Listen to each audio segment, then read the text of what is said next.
Hi everyone and welcome to Back in Time Fiction. Today let's review another great piece of historical fiction, Marching with Caesar by R.W.Peake. But first, if you love historical fiction, think about subscribing to this channel and make sure not to miss the next videos on books, TV shows, movies, writers and important historical figures. Now that the self-promotion is done, let's talk about this amazing series.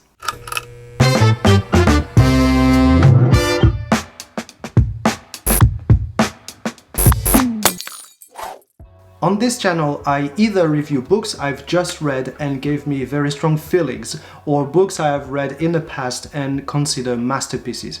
Well, today is going to be a bit of both.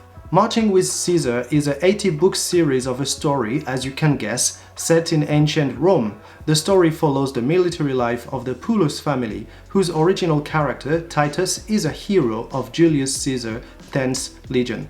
While the 18 books are continuous, they actually go by groups depending on who is the main character leading the story. At the moment of taping this video, I am on book 8 of this series, so I will mostly comment the first 7, which constitute the original series of Marching with Caesar. And let me tell you, those 7 books are absolutely awesome. Now, you know what? Awesome is not enough. Those 7 books are absolutely breathtaking. Just to give you an idea, I have read those 7 books in about 3 weeks and a half. I have read them faster than I've read The Last Kingdom, and that says a lot. In 7 novels, R.W.Peake told the life of Titus Pullus, from his childhood in Spain to the height of his glory in the army, and there is not one part of the story I would discard. So, first, who is this character?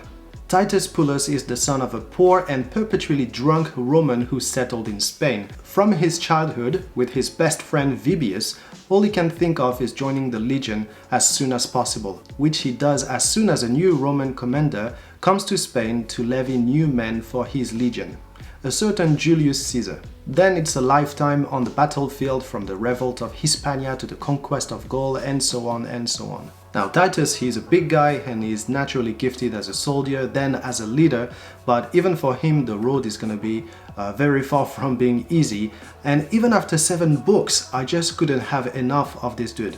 And the fact that Titus Pullus starts from the bottom of the ladder is just super engaging. Now, why do I put this series so high on my I loved reading it list? Actually, it's a mix of several points.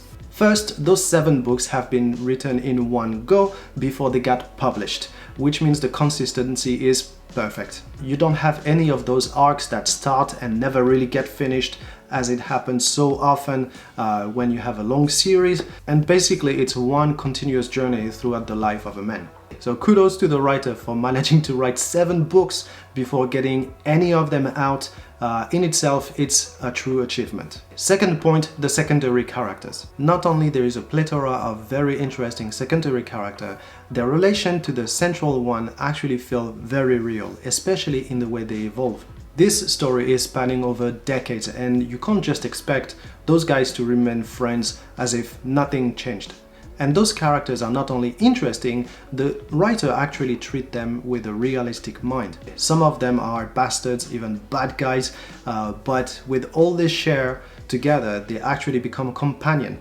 So, you know, it's not just black or white here. And point number 3, it's just a freaking good Roman story. Now, I'm not sure about this, but I'm pretty confident that ancient Rome, and more specifically the time of Julius Caesar, is the most widely used period of time in historical fiction.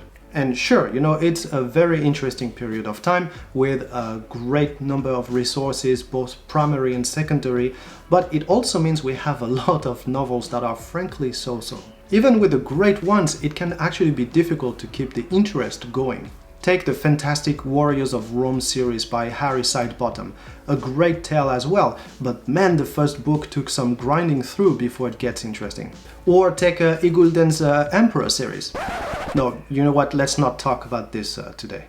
In any case, R.W.Peake did a very good job retelling a story we all know, and while there is no spin to it, it was altogether very refreshing. Personally, as some of you know, I'm a sucker for secondary characters, which is why I really loved the beginning of Titus Pullus' tale from books 1 to 3, when he's still in the lower ranks of the legions and share a strong bond with other simple legionaries. Which brings us to a special announcement made by the writer a few days ago. I have discussed with R.W.Peake a few times over the last year, and he has mentioned a book dedicated to those secondary characters who became the companions of Titus Pullus. A band of brothers kind of tale of the formation of the 10th Legion. It will be released on December 15 under the name The 10th Volume 1, and anyone who's read the original series has to be excited about it. I know I am. December 15 is coming fast, but it still leaves you a little bit of time to enjoy the first books of Marching with Caesar. That's it for me, guys. I hope I made you want to read this amazing series, and if you do, please leave your thoughts in the comments. And of course, you can do that as well if you've already read those books. Thank you for watching this video. Please leave a like if you found it interesting, and don't forget to subscribe as well. I will come back very soon with more content on the very best genre of literature. Until then, just grab a book and enjoy. See ya.